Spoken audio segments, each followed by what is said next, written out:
They rejected him and kicked him out of the house for being an adopted child. When they discovered who his real father was, they gasped. 8-year-old Mateo shrank in his seat, trying to make himself invisible as the family car rolled through the suburban streets. He had learned that the less attention he drew to himself, the better.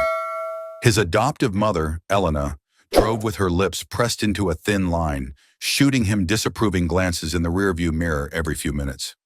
"Mateo, I expect you to behave at dinner this time," Elena snapped, her voice sharp. "I don't want any more embarrassments like last time." The boy nodded silently, remembering the incident the previous week when he had accidentally spilled his juice on the new rug. "Did you hear me?" Elena insisted, raising her voice. "Yes, Mom," Mateo mumbled, looking out the window to avoid eye contact. Elena sighed exasperatedly. "I don't know why I bother. You never really listen." When they arrived at his grandparents' house, Mateo lagged behind, while his 6-year-old adopted brother, Lucas, ran towards the front door. Grandma Margaret greeted them with a smile that faded slightly when she saw Mateo. "Oh, Elena, dear, I didn't realize you were bringing all the children," Margaret commented, shooting a meaningful look at her daughter. Elena forced a smile. "You know we can't leave him home alone, Mom." Mateo felt his stomach twist. It was always like this, as if he were an unwanted package they had to lug around everywhere. During dinner, the conversation flowed merrily around Mateo, but rarely included him. He concentrated on his plate, pushing his food around without actually eating. "And how's school, Lucas?" Grandpa Robert asked enthusiastically. Lucas grinned. "Great! I got an A on my last math test." "That's my boy," Robert exclaimed, ruffling Lucas's hair. "You've got the Valdez intelligence, no doubt." Mateo sank lower in his chair. He had gotten good grades too, but no one seemed to notice. Suddenly, his fork slipped from his fingers, clattering to the floor. Everyone at the table turned to look at him. "Mateo!" Elena hissed, her eyes shooting daggers. "Can't you be more careful?" "Sorry," Mateo mumbled, bending to pick up the fork. Margaret clucked her tongue.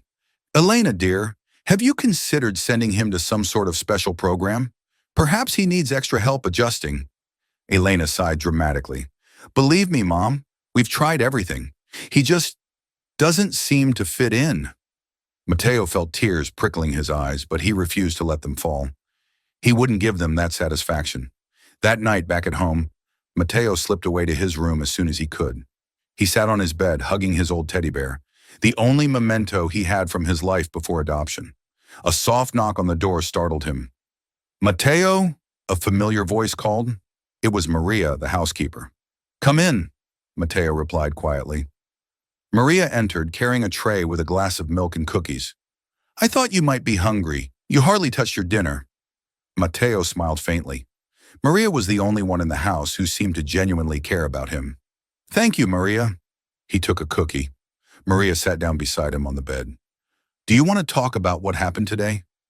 Mateo shook his head, but after a moment of silence, the words came tumbling out. "Why don't they like me, Maria? What did I do wrong?" Maria's heart broke at the pain in the boy's eyes. "Oh, honey, you didn't do anything wrong. Sometimes sometimes they don't know how to handle things properly. But Lucas is different," Maria interrupted softly. "But that doesn't mean you're any less special or important." Mateo nodded, though he didn't seem convinced. Maria hugged him briefly before standing up. "Try to get some sleep. Tomorrow will be a new day." As she was leaving, Mateo called out to her, "Maria, do you think I'll ever have a family that truly loves me?" Maria paused at the door, her heart heavy. "I'm sure you will, Mateo. You just have to be patient." The following days were no better for Mateo. At school, he sat alone during lunch, watching as other kids laughed and played together. One day, as he was walking down the hallway, he overheard two teachers talking in hushed tones. "That's the Valdez adopted boy," one whispered. "I heard they're having trouble with him," the other replied. "Not surprising. You never know what kind of baggage these kids come with." Mateo felt his face burn with shame and ran to the bathroom, locking himself in a stall until the bell rang. That afternoon, arriving home, he found Elena and her husband, Carlos, arguing heatedly in the kitchen. He stopped short when he heard his name. "We can't keep going on like this, Carlos," Elena was saying, her voice strained. Mateo just doesn't fit in. And now, with the baby on the way, Mateo held his breath. A baby? No one had told him anything. Carlos sighed heavily. I know. But what do you suggest we do? We can't just get rid of him. Why not? Elena retorted, her voice rising. There are options, Carlos. Other families, specialized institutions. Mateo backed away slowly, his heart pounding. He couldn't believe what he was hearing. Were they really considering getting rid of him? That night at dinner, the atmosphere was tense. Elena announced the news of her pregnancy, and Lucas jumped with joy. Mateo tried to smile, but felt as if he had a knot in his stomach. Aren't you excited, Mateo? Carlos asked, forcing a smile. Mateo nodded weakly. Yeah, it's great. Elena looked at him suspiciously. I hope you understand that things are going to change around here. We'll need you to be more responsible and helpful. I'll try, Mateo mumbled. I don't want you to try, Elena snapped. I want you to do it. It's time you started earning your place in this family. The words hit Mateo like a punch. Earning his place? Wasn't he already part of the family? The months passed, and the tension in the Valdez household grew with each passing day. Elena became increasingly irritable with her pregnancy, and Mateo seemed to be the constant target of her frustration. One afternoon, as Mateo was helping Maria fold laundry, Elena burst into the laundry room like a whirlwind. Mateo, where's my blue blouse? I need it for tonight's dinner. Mateo looked around, confused. I don't know, Mom. I haven't seen it. Elena huffed. Of course you haven't. You never know anything, do you? What good are you? Maria intervened softly. Mrs. Elena, I believe the blouse is at the dry cleaners. I remember taking it yesterday. Elena turned on Maria, her face red with anger. And why didn't anyone tell me? This house is a disaster. She stormed out of the room, slamming the door behind her, leaving Mateo trembling. Maria hugged him. It's not your fault, honey. Mrs. Elena is just stressed with the pregnancy. But Mateo knew it was more than that. He knew that he was the problem. Things got worse when baby Sophia was born. The house filled with visitors, gifts, and congratulations. But Mateo felt more invisible than ever. One night he overheard Elena talking on the phone with her mother. There's just no room for him now, Mom. With Sophia, everything has changed. Mateo, he's like an intruder in our perfect family. Mateo felt something break inside him. He ran to his room, pulled his old backpack out of the closet, and started stuffing it with some clothes and his teddy bear. He was so focused that he didn't hear the door open. Mateo? Lucas's voice startled him. Mateo turned, tears in his eyes. I'm leaving, Lucas. I don't belong here anymore. Lucas, despite his young age, seemed to understand the gravity of the situation. But where will you go? I don't know, Mateo admitted, but anywhere is better than here. Lucas hesitated for a moment before running to his room. He came back with his rocket-shaped piggy bank. Here, he said, emptying the coins into Mateo's hand, so you can buy some food. Mateo hugged his brother, feeling a pang of guilt for leaving him. Thank you, Lucas. Take care of yourself. He slipped out of his first-floor bedroom window, landing softly on the lawn. As he walked away from the only home he had known for the past few years, he couldn't help but look back one last time. The city streets were a scary place for a child alone. Mateo wandered aimlessly, trying to stay away from the dangerous areas he'd seen on the news. On the third day, hungry and tired, he sat down on a park bench, wondering if he'd made a mistake. Maybe he should go back. Hey, kid! A gruff voice startled him out of his thoughts. A scruffy man was approaching, his eyes fixed on Mateo's backpack. What you got there? Mateo jumped to his feet, his heart pounding. Nothing, he stammered, backing away. The man advanced. Come on, surely you got something of value. Give me the backpack, and I won't hurt you. Mateo was paralyzed with fear when suddenly a loud voice boomed behind him. Hey, what do you think you're doing? An older man, dressed in an elegant suit, was approaching with a brisk pace. The scruffy man looked at the newcomer, seemed to think better of it, and quickly walked away. The older man knelt down in front of Mateo. Are you okay, son? Where are your parents? Mateo, still trembling, shook his head. I don't have parents. The man frowned, concerned. What's your name? Mateo, he replied quietly. Well, Mateo, I'm Antonio. How about we go get something to eat, and you tell me what you're doing out here all alone? Mateo hesitated. He had always been told not to trust strangers, but this man had just saved him, and he was so hungry. Okay, he said finally.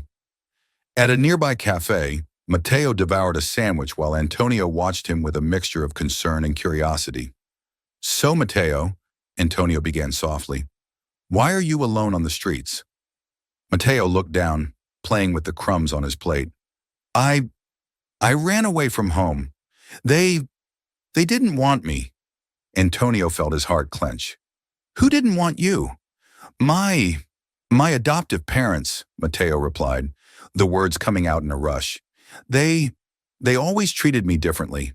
And now, they have a new baby. And I heard them talking about getting rid of me, so I left before they could. Antonio was silent for a moment, processing the information. Mateo, what you've been through, it's terrible. I'm so sorry. But the streets, they're no place for a child. How about you stay with me for a few days while we figure this out? Mateo looked at him surprised. Really? Really? Antonio smiled softly. Let's just say, I know what it's like to feel alone and unwanted. No one deserves to go through that, especially a child. That night at Antonio's luxurious house, Mateo bathed for the first time in days and put on clean clothes that Antonio had bought for him on the way home. How do you like your room? Antonio asked, showing him a spacious room with a large, comfortable bed. Mateo nodded, overwhelmed. It's great. Thank you, Mr. Antonio. Antonio smiled warmly. You can just call me Antonio. Now get some rest. We'll talk more tomorrow. That night, Mateo slept soundly for the first time in weeks. When he woke up for a moment, he forgot where he was. The aroma of coffee and bacon led him to the kitchen, where he found Antonio preparing breakfast. Good morning, Mateo. Antonio greeted him cheerfully. Sleep well? Mateo nodded, sitting down shyly at the table. Yes, thank you. As they ate breakfast, Antonio spoke softly. Mateo, I know we just met, but I'd like to help you. How would you feel about staying here for a while? Mateo's eyes widened. Really? Antonio sighed, his gaze turning distant. Many years ago, I had a son. We grew apart because of, well, mistakes I made. Ever since then, I've tried to atone for my mistakes by helping others. I think you and we could help each other. Mateo thought for a moment. What if it doesn't work out? What, Mateo? Antonio asked gently. What if you find out you don't want me either? Mateo whispered, looking down. Antonio stood up and knelt beside Mateo, placing a hand on his shoulder. Mateo, look at me. What happened with your adoptive family? It wasn't your fault. You are a wonderful boy who deserves to be loved and cared for. I promise you, no matter what happens, I will not abandon you. Mateo, tears in his eyes, hugged Antonio impulsively. For the first time in a long time, he felt like maybe, just maybe, things could get better. The following days were a whirlwind of activity. Antonio took Mateo shopping for more clothes and some things for his room. He also enrolled him in a nearby school. Are you sure you want me to go to school? Mateo asked nervously the night before his first day. Antonio nodded. Education is important, Mateo. Besides, it will be good for you to make some friends your age. The first day of school was a mix of nerves and excitement for Mateo. When Antonio picked him up, he was eager to tell him everything. I made a friend, Mateo exclaimed excitedly. His name is Javier, and he likes to draw, like me.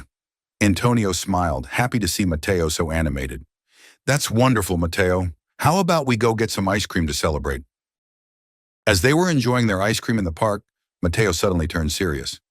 Antonio, do you think My adoptive parents are looking for me? Antonio sighed. He knew this conversation would come eventually. I, I don't know, Mateo, but I think we should talk to the authorities soon. What you did, running away, even though I understand why you did it, it wasn't the right thing legally. Mateo looked down, scared. Are they going to take me back to them? Not if I can help it, Antonio said firmly. But we need to do things the right way. Do you trust me, Mateo? Mateo nodded slowly. Yes, I trust you. The next day, Antonio took Mateo to the social services office. The social worker, a woman named Carmen, listened patiently to Mateo's story. I understand you've been through a difficult time, Mateo, Carmen said kindly, but running away, it's not the solution. We'll have to contact your adoptive parents. Mateo tensed, but Antonio placed a reassuring hand on his shoulder. We understand, Carmen, but I want you to know that I am willing to assume temporary custody of Mateo while this situation is resolved. Carmen looked at them, surprised. That's very generous of you, Mr. Morales. We would have to do an evaluation. Of course, but this could be a temporary solution. As they were leaving the office, Mateo looked at Antonio with admiration. Do you really want to be my guardian? Antonio smiled. Of course, Mateo. I promised you, remember? I'm not going to abandon you. That night, as Antonio was tucking Mateo into bed, the boy looked at him with sleepy eyes. Antonio, do you think I could ever call you Dad? Antonio felt a lump forming in his throat. If that's what you want, Mateo, I'd be honored. But there's no rush, okay? We'll take things slow. Mateo nodded, closing his eyes with a smile. For the first time in a long time, he felt truly safe and loved. The days turned into weeks, and Mateo flourished under Antonio's care. His confidence grew, his grades improved, and he smiled more each day. One Saturday morning, as they were having breakfast, the doorbell rang. Antonio went to answer it, and Mateo heard agitated voices in the hallway. You can't take him. He's been doing well here. He's happy. Antonio's voice sounded tense. Mateo peeked into the hallway and his heart stopped. There at the door were Elena and Carlos, his adoptive parents, along with a police officer. Elena saw him and rushed towards him. Mateo! Oh, thank God, you're okay. We've been so worried. Mateo backed away, confused and scared. Carlos stepped forward. Son, it's time to come home. Antonio stepped between them and Mateo. He's not going anywhere if he doesn't want to. We've started legal proceedings for his custody. The police officer intervened. Mr. Morales, I understand your concern, but legally, these are Mateo's parents. We have to take him with them. For now. Mateo felt panic rising within him. No, I don't want to go. Antonio, please. Don't let them take me. Antonio knelt down in front of Mateo, his eyes filled with determination. Mateo, listen to me. This isn't over, okay? I'll fight for you with everything I have. Remember what I promised you. I will not abandon you. With tears in his eyes, Mateo hugged Antonio tightly before the officer gently pulled him away. As they led him toward the car, Mateo looked back, seeing Antonio standing at the door, his face a mixture of pain and determination. The drive back to the Valdez house was tense and silent. Once inside, Elena tried to hug Mateo, but he pulled away. Why? He asked, his voice trembling. Why did you bring me back? You don't want me. Elena looked hurt. Mateo, that's not true. We do want you. It's just... No, Mateo shouted. I heard you. You wanted to get rid of me because of the baby. Carlos intervened. Mateo, we made mistakes. We admit it. But when you left, we realized how much you mean to us. Mateo eyed them suspiciously. Really? Or are you just saying that because Antonio wants to adopt me? Elena and Carlos exchanged uncomfortable glances. Finally, Elena spoke. Mateo, you are part of this family. I know we haven't always shown it, but we want to do things right now. Mateo sat down on the sofa, feeling exhausted. I want to go back to Antonio, he murmured. Carlos sat down beside him. We understand you've grown attached to him, but we're your family, Mateo. We have to try to fix things. That night, lying in his old bed, Mateo took out his teddy bear and hugged it tightly. I miss you, Antonio, he whispered in the darkness, wondering if he would ever feel as safe and loved as he had felt these past few weeks. Antonio Morales paced restlessly in his office, the phone glued to his ear. What do you mean there's nothing we can do? He's a child, for God's sake. The voice on the other end of the line sounded tired. I'm sorry, Mr. Morales, but legally the Valdez are Mateo's adoptive parents. Without evidence of abuse, we can't intervene. Antonio slammed his fist on the desk in frustration. Damn it! That boy was happy here. Doesn't that count for anything? I understand your frustration, but… No, you don't understand, Antonio interrupted. That boy, or he needs me, as much as I need him. He hung up the phone and slumped back in his chair, running his hands through his graying hair. His assistant, Laura, walked in with a cup of coffee. Bad news? She asked, placing the mug in front of him. Antonio nodded. I can't stop thinking about him, Laura, how he was trembling when they took him away. Laura looked at him sympathetically. Have you considered that maybe this is affecting you so much because of, well, your own son? Antonio looked at her, surprised. What do you mean? Well, Laura began cautiously. You've been searching for your son for years. Maybe you see in Mateo a second chance. Antonio was silent for a moment. Maybe you're right, but that doesn't change the fact that Mateo deserves better. Have you considered hiring a private investigator? Laura suggested, to make sure Mateo is okay? Antonio considered the idea. It could work, but it has to be discreet. I don't want to cause the boy any more trouble. Meanwhile, at the Valdez house, Mateo was holed up in his room, refusing to come out or talk to anyone. Elena knocked softly on the door. Mateo, honey, can I come in? Silence. Elena sighed and slowly opened the door. Mateo was sitting on the bed, hugging his teddy bear. Mateo, please, talk to me, she pleaded. Mateo looked up, his eyes filled with pain. What for? So you can pretend to care and then go back to ignoring me? Elena sat down on the edge of the bed. We're not pretending, Mateo. We realized our mistakes when you left. We were so scared.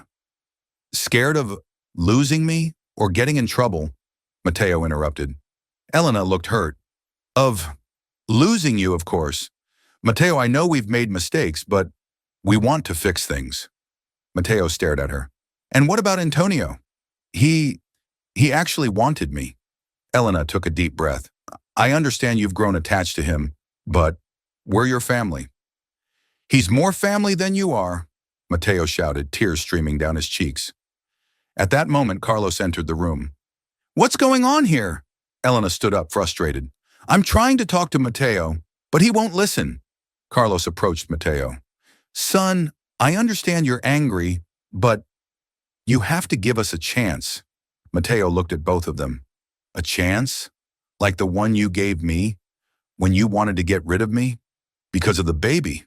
Elena and Carlos exchanged guilty looks.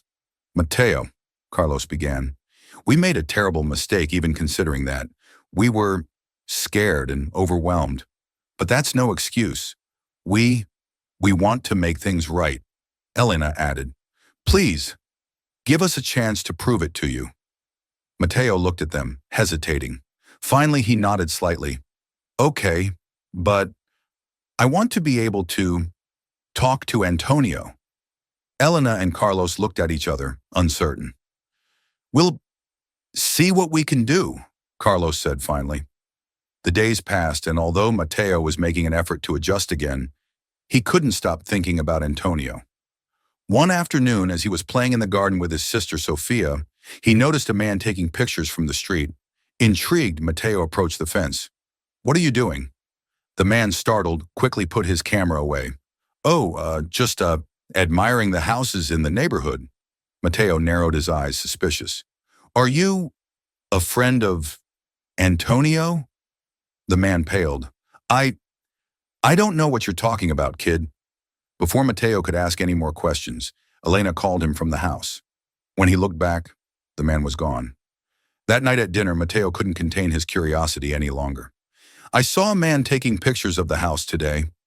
Elena and Carlos visibly tensed. What man? Carlos asked, trying to sound casual. Mateo stared at them. I think Antonio sent him.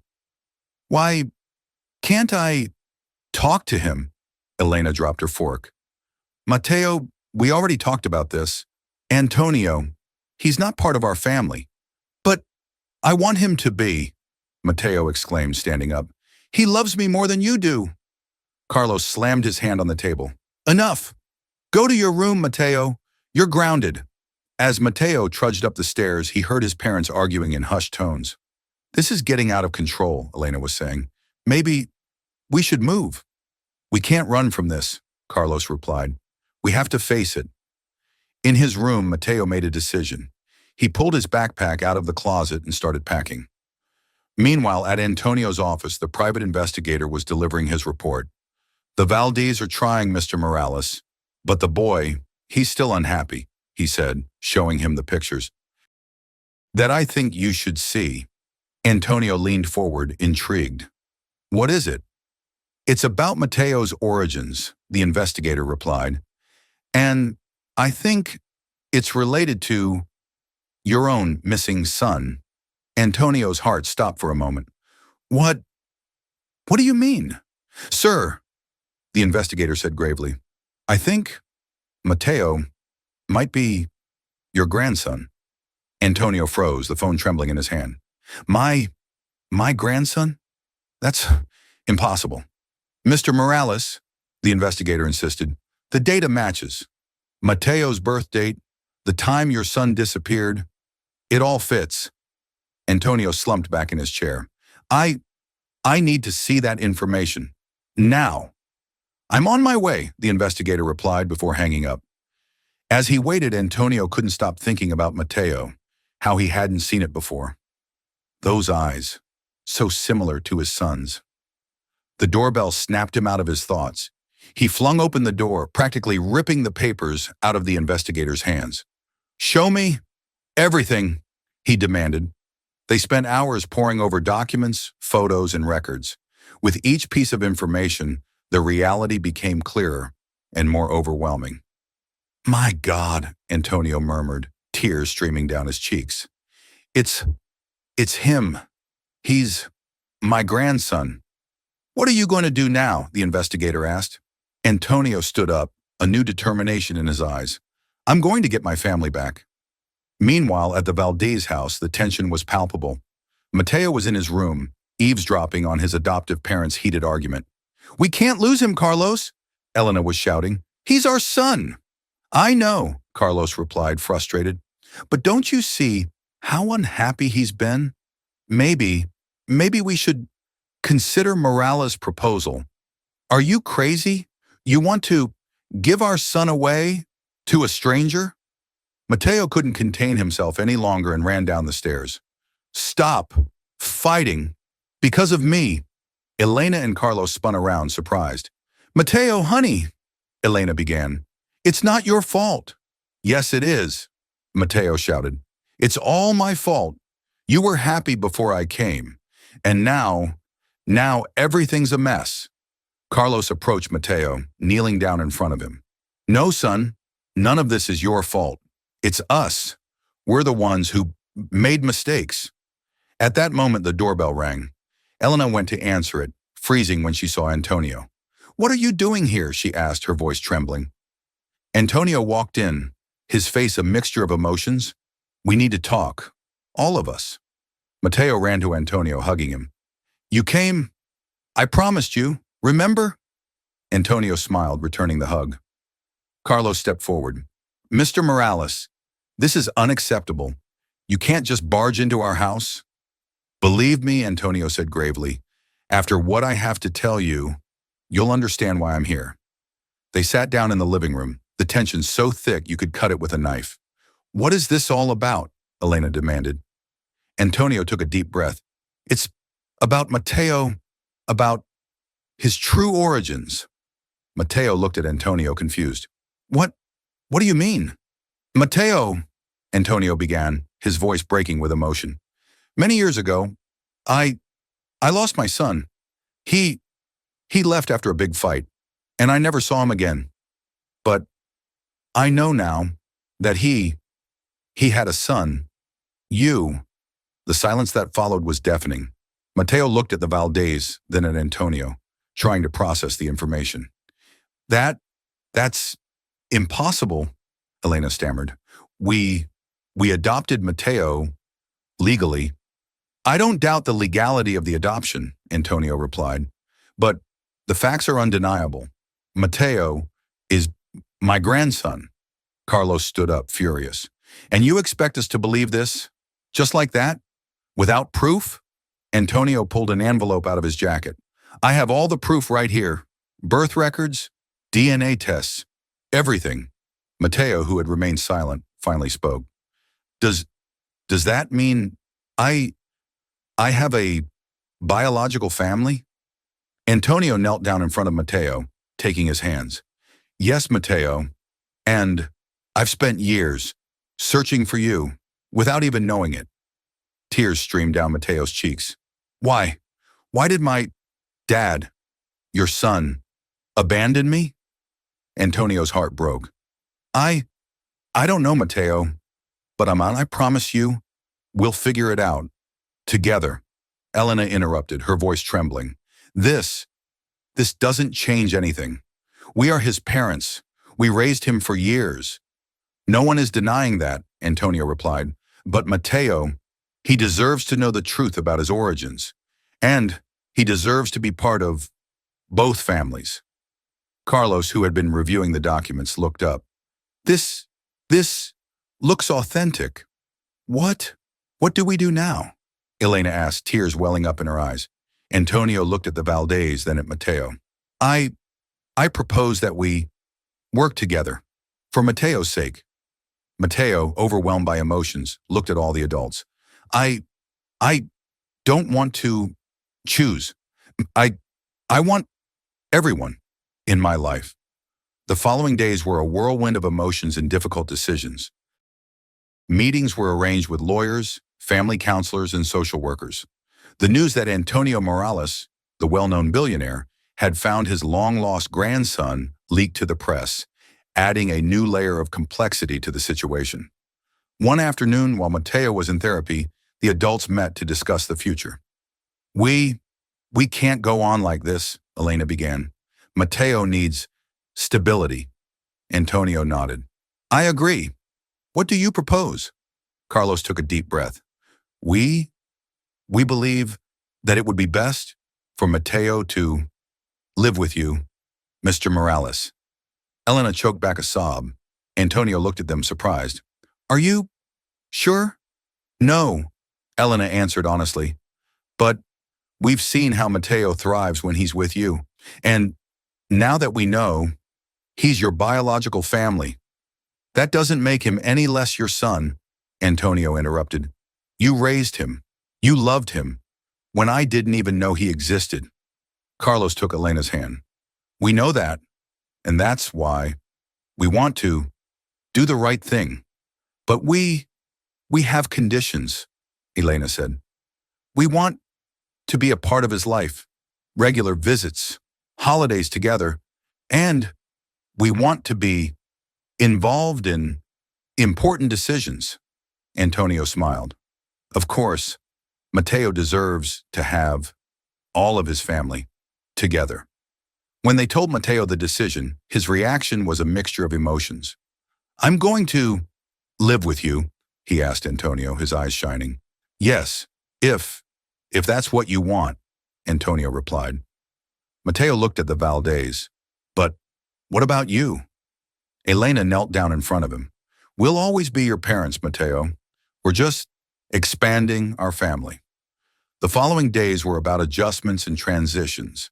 Mateo moved into Antonio's mansion, taking with him not only his belongings, but also the memories and the love of the Valdez. One night, as Antonio was tucking Mateo into bed, the boy looked at him curiously.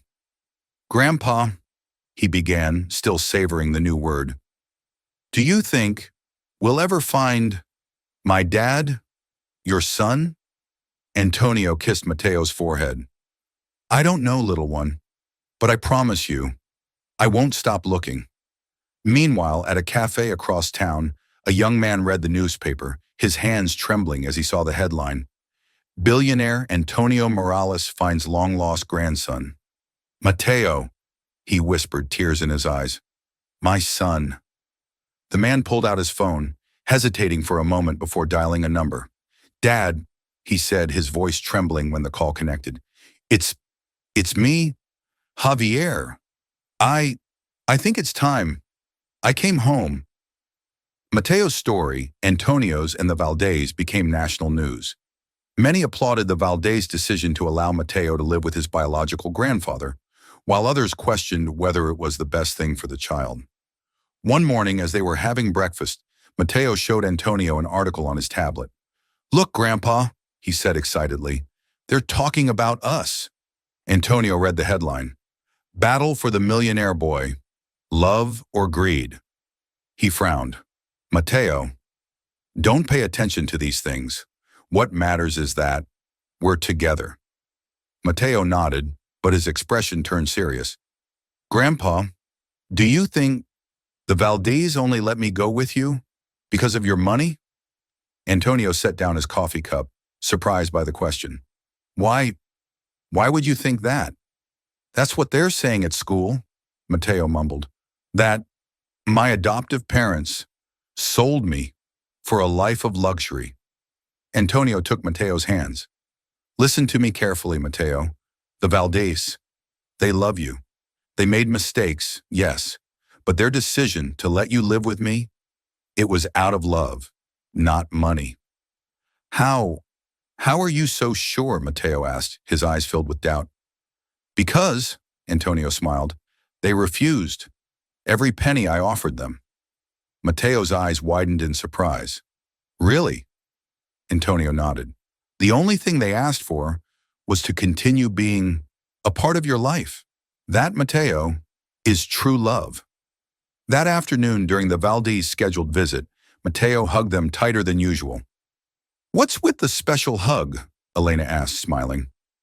Mateo looked at them, his eyes shining. Thank you for loving me enough to let me go. Carlos and Elena exchanged teary smiles. We'll always love you, Mateo, Carlos said, no matter where you live. As they were playing in the garden, Antonio's phone rang.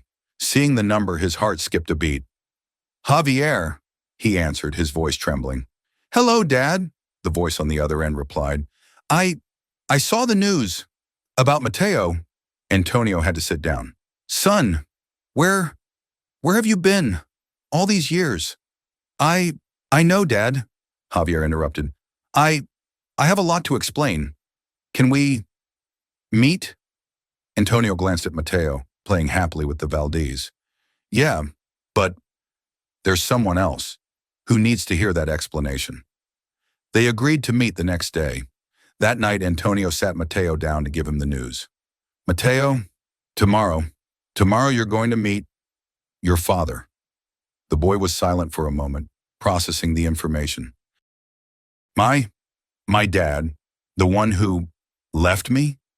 Antonio nodded.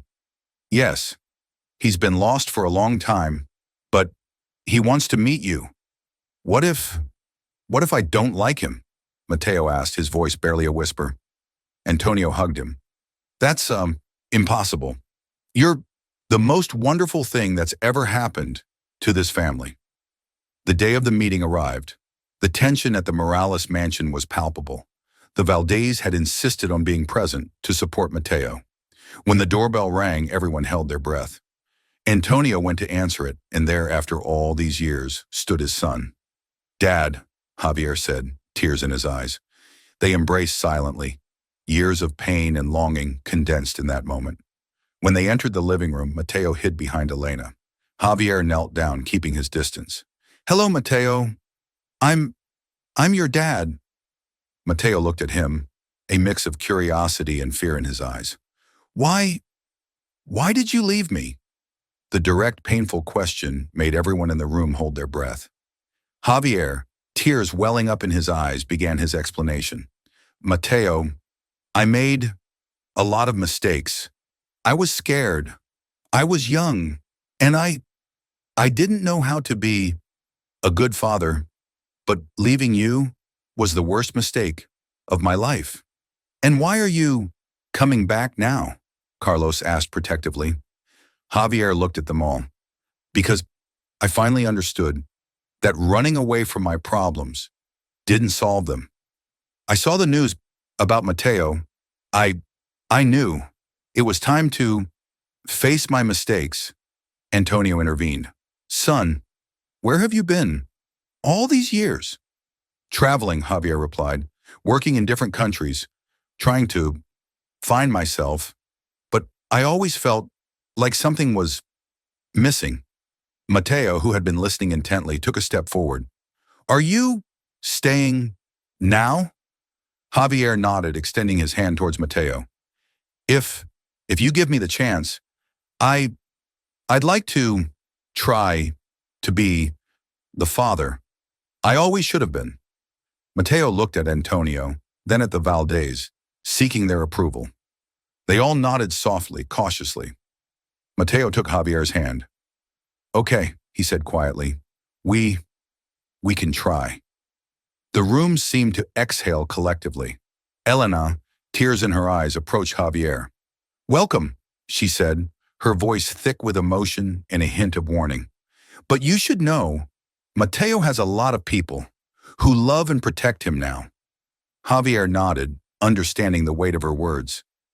I know, and I'm grateful for it. I know I don't deserve a second chance, but I will do everything I can to earn my place in Mateo's life. The following days were a whirlwind of emotions and adjustments. Javier moved into a nearby apartment, visiting Mateo daily under the watchful eyes of Antonio and the Valdez. One afternoon, as Mateo and Javier were playing chess in the garden, Antonio watched from the terrace with Carlos. Do you think it will work? Carlos asked, his voice laced with worry. Antonio sighed. I hope so, for Mateo's sake. Inside the house, Elena was making lemonade with Maria, the housekeeper who had been like a second mother to Mateo. I can't help but feel jealous, Elena confessed quietly, seeing Mateo bonding with his biological father. Maria patted her shoulder. Elena, you will always be his mother. No one can take that away from you. Meanwhile, in the garden, Javier made a move on the chessboard. Checkmate! Mateo grinned triumphantly. Javier laughed, surprised. Wow, you're good at this. Who taught you? Grandpa Antonio, Mateo replied. Then with a hint of doubt in his voice, he added, Dad, why did you fight with Grandpa? Javier visibly tensed. He knew this question would come eventually. Mateo, sometimes adults, we make mistakes. I wanted to be independent, prove that I could succeed on my own. But in the process, I hurt a lot of people. Like me? Mateo asked, his voice barely a whisper. Javier felt his heart clench. Yes, like you. And it's something I'll regret for the rest of my life. Mateo was silent for a moment, processing the information. And now, are you going to leave again? No, Javier answered firmly. I'm here to stay if you'll let me. At that moment, Antonio approached with a tray of lemonade. How's the game going? I won, Grandpa, Mateo exclaimed, his face lighting up. Antonio smiled, ruffling Mateo's hair. That's my boy. Javier watched the interaction with a mix of joy and remorse. Dad, he began, I know it's late, but do you think we could talk about everything? Antonio nodded. I think it's time. That night, after Mateo had gone to bed, Antonio and Javier sat in the study. I'm sorry, Javier began, his voice breaking, for everything, for leaving, for not seeking help when Mateo was born. Antonio interrupted him. Son, you made mistakes. Yes, but I made them too. I was too hard on you. I expected too much. That doesn't justify My actions, Javier retorted. No, it doesn't, Antonio agreed. But it gives us a starting point for healing. As they talked, Elena and Carlos were having a discussion of their own at their house. I can't help but feel we're losing him, Elena said, pacing the living room. Carlos embraced her. We're not losing him, Elena. We're expanding his family. Mateo has enough love for everyone. The next day, they organized a family gathering. Everyone was there. Antonio, Javier, the Valdez, even Maria. Mateo looked at them all, feeling overwhelmed, but loved. Mateo, Antonio began, we know all of this is complicated, but we want you to know that we're all here for you. Javier knelt down in front of Mateo. Son, I know I have a lot to make up for, but if you give me the chance, I'd like to be a part of your life. Elena and Carlos stepped closer. And we will always be your parents, Mateo, Elena said. Nothing will change that. Mateo looked at them all, his eyes filled with tears, but with a smile on his face. I love you all. Can we be a big family all together? The adults looked at each other, smiling through their tears. Of course, they answered in unison. At that moment, the doorbell rang. Antonio went to answer it, finding himself facing a group of reporters. Mr. Morales, is it true that your son has returned? One shouted. How will this affect the custody of the boy? Another asked. Antonio closed the door, sighing. He returned to the living room, where everyone was looking at him expectantly. It seems our story has caught some attention. I'm sorry, Dad, Javier said, standing up. This is my fault. No, Mateo interrupted. It's our story, all of us. Antonio smiled, proud of his grandson's maturity. You're right, Mateo. And if we're together, we can handle anything that comes our way. As the family embraced, united in their love for Mateo, they knew that the road ahead wouldn't be easy. There would be adjustments, challenges, and maybe even more drama. But they also knew that, together, they could overcome any obstacle. Outside, the flash of cameras illuminated the night, but inside the Morales mansion, a newly formed and reconnected family shone with its own light, brighter than any spotlight.